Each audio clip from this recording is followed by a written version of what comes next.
The planning and logistics part is really important to get right, because once you process these scenes, you can't do it a second time. It's a massive undertaking, digging up a landfill and not making any mistakes.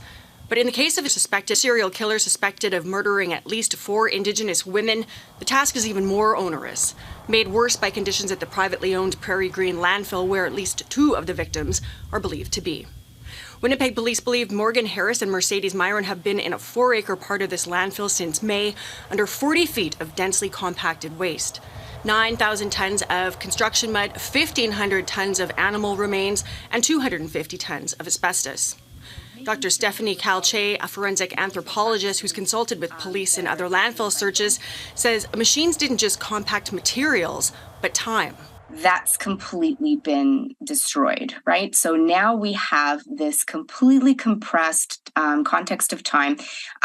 It's very large, so we don't quite know where to start there, which means we have to search all of it. I think this is on the high end of complexity. But it's not impossible. Homicide victim Nathaniel Bertel's family got closure when his remains were found in a 7-month search at an Ontario landfill. They had very good information on where to start.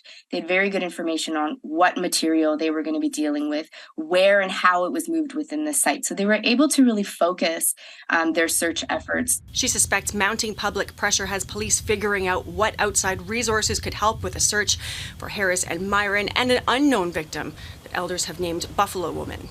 Missing and murdered Indigenous women and girls advocates suspect there are others no one knows about and say both landfills should be shut down and searched.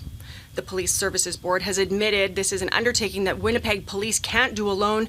The province has said they will provide whatever assistance is needed. But whatever the search entails, it's not expected to give families closure anytime soon, and maybe months down the road. Melissa Ridgen, Global News, Winnipeg. There is a national toll-free crisis line available 24/7 for anyone who requires emotional assistance related to missing and murdered Indigenous women.